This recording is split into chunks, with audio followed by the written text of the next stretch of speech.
transfusions of blood that was infected with hepatitis C. Some were infected even after the Red Cross discovered it had a problem with donated blood. And thousands more may still be unaware that they have this highly transmittable disease. Yet there's been no full inquiry. The sufferers have received little help and no apology. Now there's evidence that at least some infections could have been prevented. Tainted blood is reported by Helen Dalley.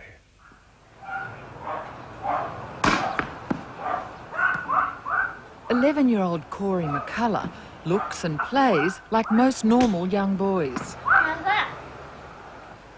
But Corey is dealing with more than most.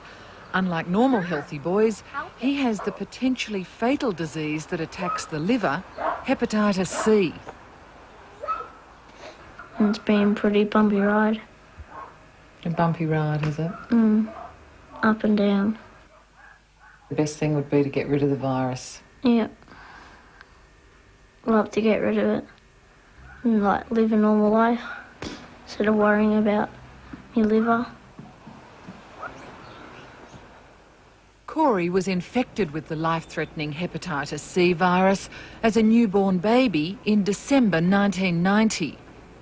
Just 20 hours old, he received a blood transfusion to save his life.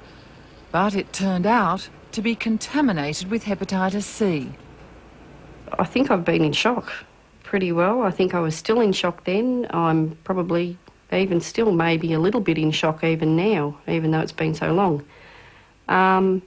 It was the more so, what are we going to do? Nobody knew anything about Hep C. Like, nobody could give me any answers. Nobody offered me any answers.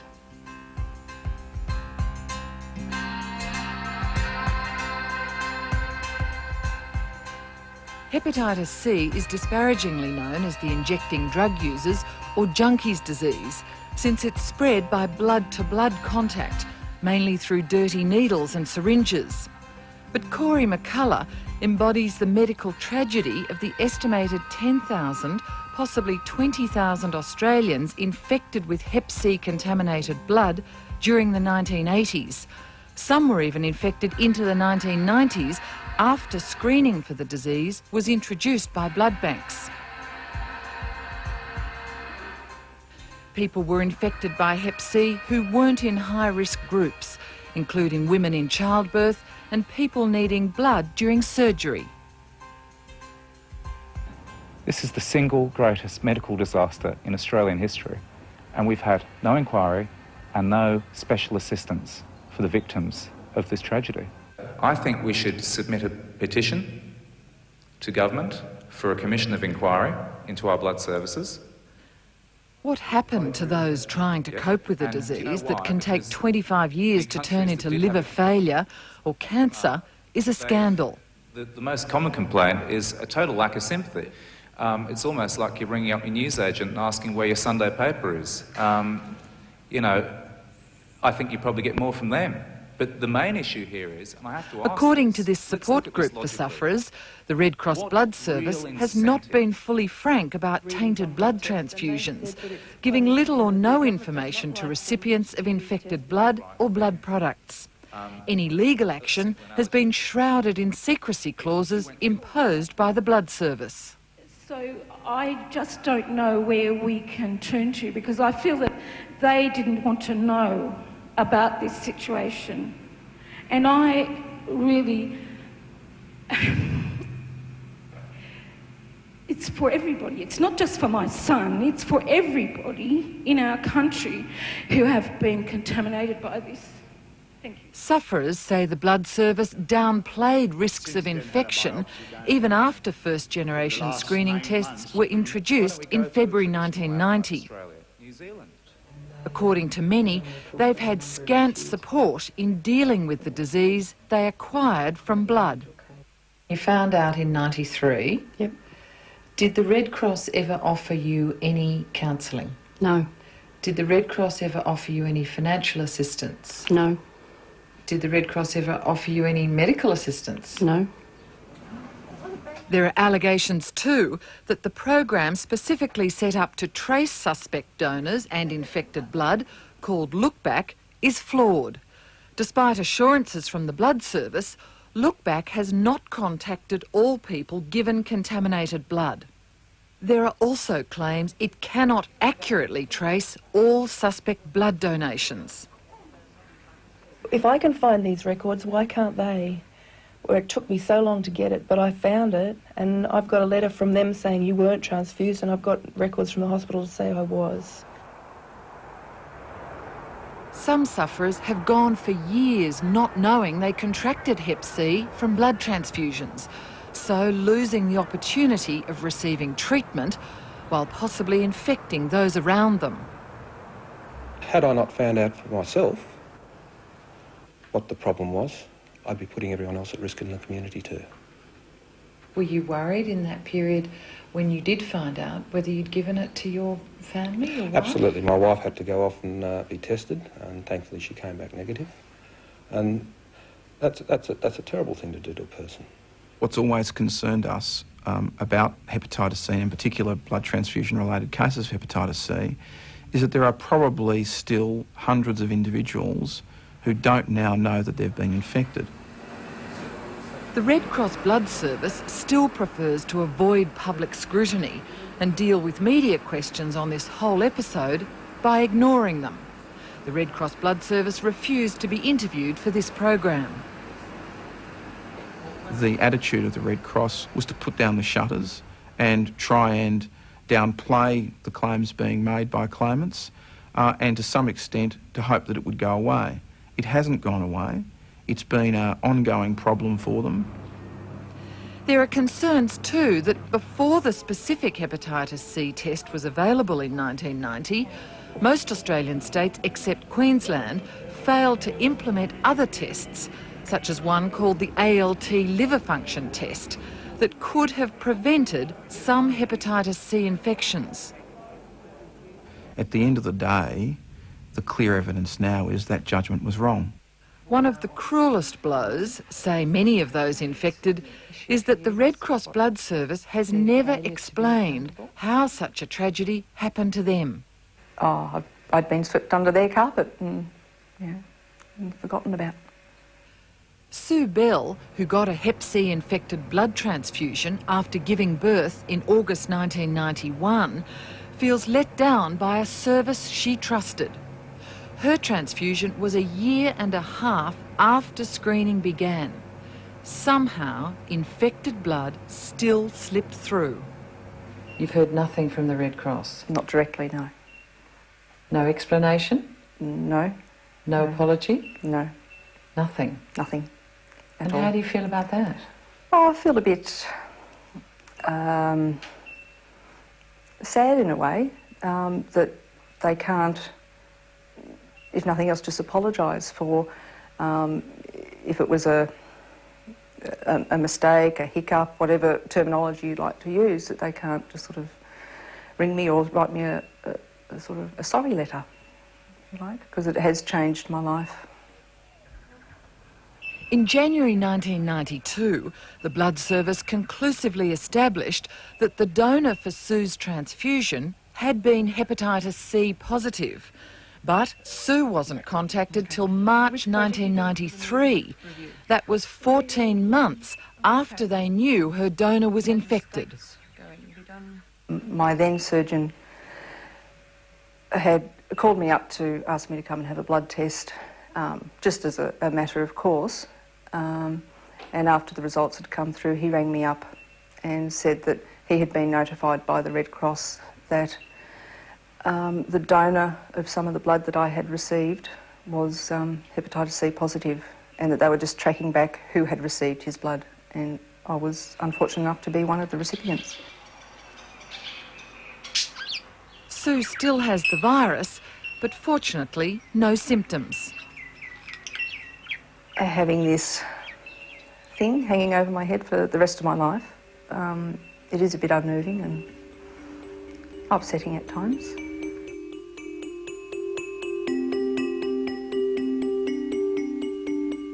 Hepatitis C is an insidious disease, 10 times more infectious than the AIDS virus, but slower to damage the body. Of the 200,000 people infected in Australia, 3/4 of them have chronic Hep C infection. In some, that will mean intense pain in the liver, nausea and loss of quality of life. In some, it will develop into cirrhosis or scarring of the liver. The only option for those who develop liver failure is a liver transplant, Hep C being the most common cause of such transplants in Australia today. Hep C can also lead to a painful death from cancer. Like many other sufferers, Sue doesn't yet know her own prognosis. I'm scared about what may happen. I look to the future of having a long life, with a wonderful husband, a beautiful daughter, and just living life to the fullest. And that is how I see my future being. There is something in the back of my mind that says it may not always be that way. I suppose I do face the prospect of cirrhosis of the liver, and if I'm not lucky, possibly cancer of the liver. Which, how do you feel about that? Well, I suppose it just puts me in a situation where I've got to optimise my time and what I can do to provide for my family. 13 years ago, Neil Lake was a rising star in the Australian Federal Police. Highly commended, just had a promotion to superintendent when he needed a blood transfusion during a bowel cancer operation in late 1989. 9 weeks later, he became jaundiced and severely lethargic. I did go back to the surgeon who had performed the operation for me, and his final opinion was that it was transfusion-related hepatitis. But Neil never heard anything from the Red Cross Blood Service. Well, I did phone the Red Cross on one occasion, and they suggested that I write to them, which we did through a solicitor, and the initial response was see our solicitors, and they really didn't want anything to do with us. So how do you feel about the way the Red Cross has treated you? Well, I think at this stage, no one has ever bothered to contact me, no one has ever counselled me, no one has ever said to me, is there any way that we can support you to make sure that your lifestyle's a little better? And I just think that's a pretty shabby deal. Neil Lake says he's only coping with this disease and the constant fatigue and sickness because of the love and support of his family. His wife was forced to work to financially support them as he became more debilitated. I was down to very simple goals like getting out of bed and getting to the shower. And I really had to reassess everything that I did. And at the end of the day, I really had no alternative but go out on early retirement. That's destroyed my career. It's had a major impact on my family. And I suppose if one considers the number of other members in the community that are in the same boat, I would feel that, that a lot of people have been left on the sidelines out of this, and certainly it has destroyed a lot of lives. Single mother of 2, Jacinta Jacobson, has so far had a bitter experience with the Red Cross Look Back program that's supposed to trace suspect donations. Earlier this year, she inadvertently discovered she has the more serious type 1 hepatitis C, which has already damaged her liver. I was flabbergasted. I was just floored because I had no way of knowing how I got this. I thought it was something that happened to junkies or, you know, people who did awful things to themselves. But I had a really bad motorcycle accident about 15 years ago, and then as it transpired that I did actually have a transfusion. Jacinta contacted Look Back in Tasmania. They said they'd check hospital records. Look Back later admitted that units of blood were cross-matched for her, ready for transfusion during her emergency operation, but insisted that hospital records showed these were not transfused. Incredibly, it was then up to Jacinta to find out the truth. Her persistence unearthed this chart, which recorded that she had received 1 unit of packed blood cells the day of her operation. In other words, whatever look-back had said, she had been transfused. If I can find these records, why can't they? Have you contacted Look-Back again? Yes, I called them again and said, excuse me, I've got this here to say that I have been transfused, what are you going to do about it? And they all went into a mad flap and said, oh, OK, well, we'll look into it again for you. They have tracked down one of the donors and they've come up clear, but they can't find a second. I was cross-matched with 2 units. One of the units has come back clear, the other one they can't find. So, too bad, so sad, we can't help you, was virtually the message that I got. 10 days ago, Jacinta was diagnosed with cirrhosis of the liver. She'll now undergo a year of drug treatment to have any chance of preventing liver failure in the future. It's awful. I'm a single mother with 2 children. What's going to happen to my kids? My youngest is 4. Hopefully, if I can get 20 years, if I can get her out into the world, I'll be happy with that. But who says I can? There's got to be some more compassion, more information, telling us what you're doing, keeping me informed about what's going on, not have me calling and saying what's going on and leaving me wait for, 3 and 4 weeks between letters and, it's awful. First they said I only had 5 blood transfusions. Then they admitted I had 6. The Tainted Blood Product Action Group, started by Hep C campaigner Charles Mackenzie, with help from the Reverend Bill Cruz, wants more support and compensation for those with transfusion-acquired Hep C. People. We know some people got compensation, but they signed secrecy clauses, so they're not allowed to tell what happened. We know that. And that is just blatantly unfair. Blatantly unfair. To date, compensation has been arbitrary, paid to some victims of an infected blood donation, but not to others. The very fact that compensation's been paid, let alone how many hundreds of people have received payouts, is an issue the Red Cross and its insurers want to keep quiet. But it's an issue the Hepatitis C Council, among others, want to see open to scrutiny. How many people got compensation? We have no idea at all because the inquiries that were carried out were subject to confidentiality agreements. And do you think that's the right way to go? It's all shrouded in secrecy? No, I don't. No, I think it should be out and upfront and in the public domain, certainly. That openness and honesty is a very important thing because without the full facts, we're not going to be able to reduce the impact of hepatitis C as much as we would like. Andrew Greck of solicitors Slater and Gordon has handled much of the legal action on this issue. Over the last almost decade, this firm has acted for 700 to 800 individuals, and some 400 to 500 of those have now resolved their claims and received compensation as a result of that litigation. Corey McCullough is one of the lucky ones, finally compensated after an 8-year legal battle. But for the other people in this story, they have received nothing. For many of those infected through blood in the late 1980s, before the specific Hep C test was available, there's the added bitterness that their infection could have been prevented if other tests, known as surrogate or substitute tests, had been done on blood donations.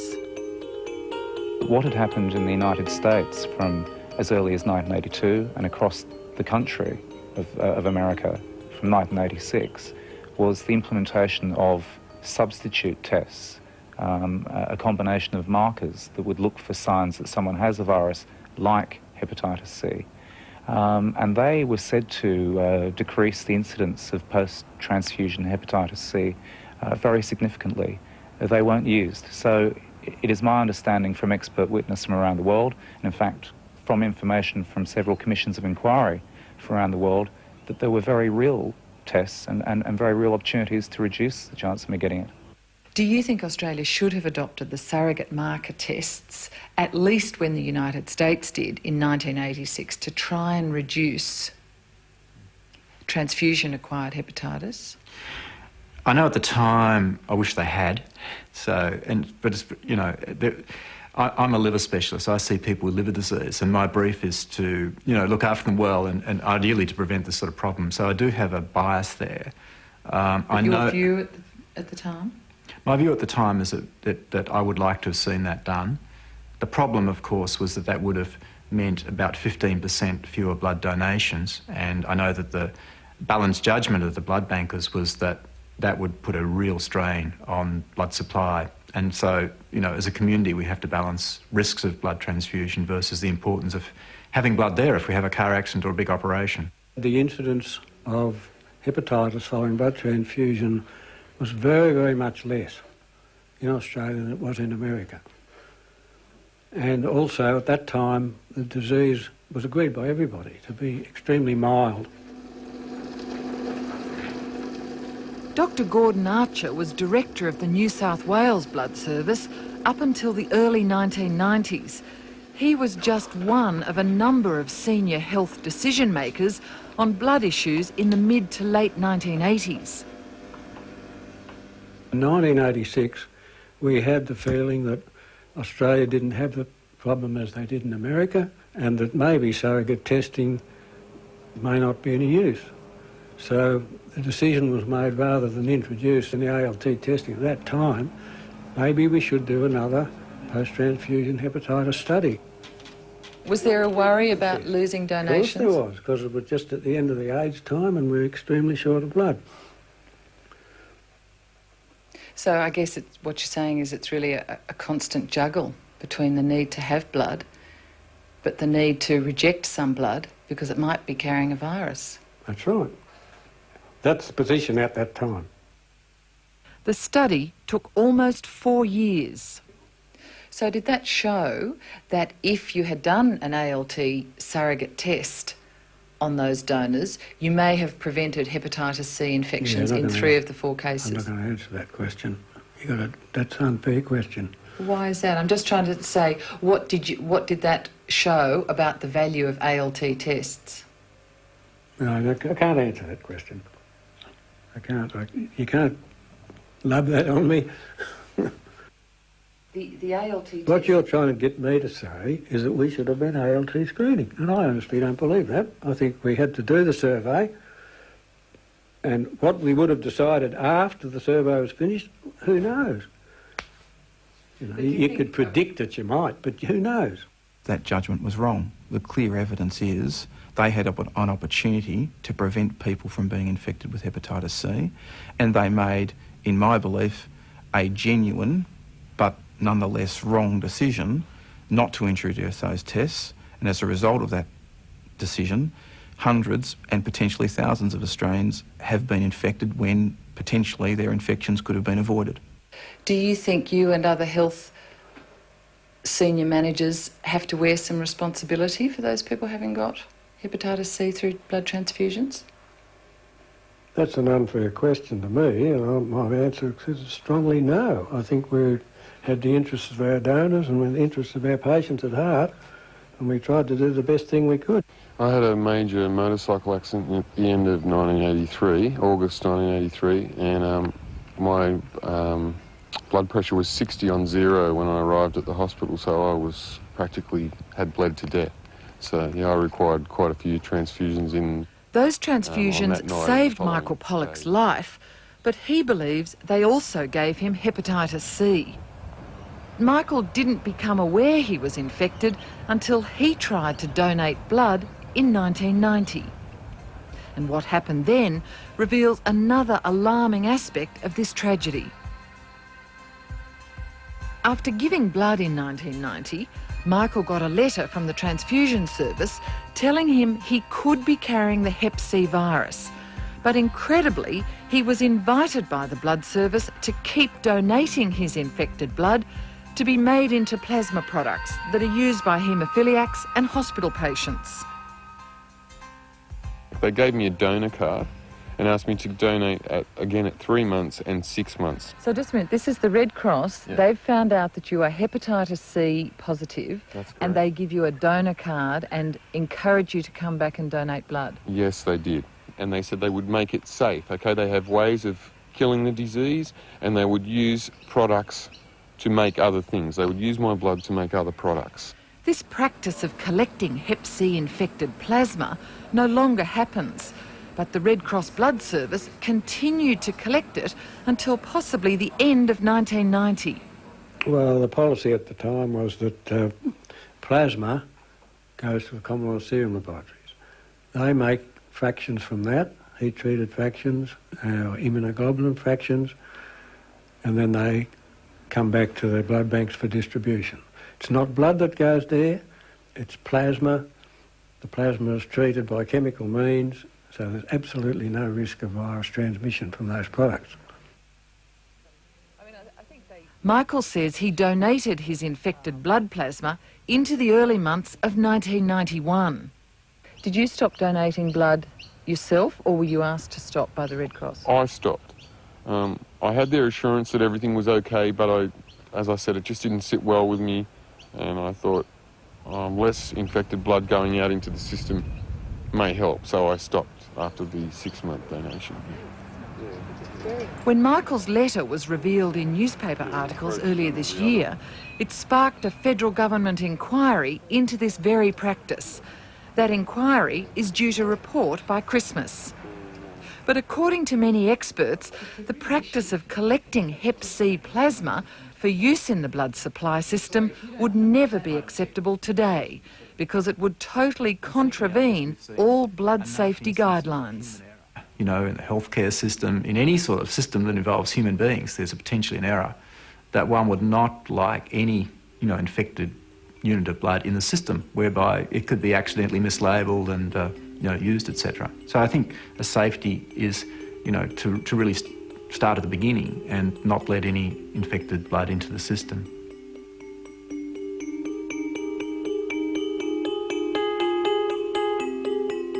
Most experts agree that testing of donations by the blood service these days has so improved that the risk of Hep C infection through a transfusion is now extremely low. But it's the legacy of Red Cross Blood Service practices a decade ago and the inadequate way the service has handled victims of transfusion-acquired Hep C that now needs to be openly faced up to by the blood service, with greater compassion and support for those it infected. Notwithstanding that it does great work in the community and notwithstanding that this is a great service to the community, it still has responsibilities and also to be accountable for its decision making. So when errors of judgment occur, as we believe occurred in the hepatitis C situation, that they are fully accountable for those like any other public institution. I think you have to feel sympathetic to anyone who got hepatitis C from a blood transfusion. Maybe the whole thing needs to be looked at with a view to seeing what can be done for these people who picked up the virus this way. I believe the proper way to deal with this matter is a full judicial inquiry to deal with all aspects of our transfusional service. We need to be assured any victim can go into hospital and be assured that what they are receiving has the optimum purity available at that time. Helen Dalley.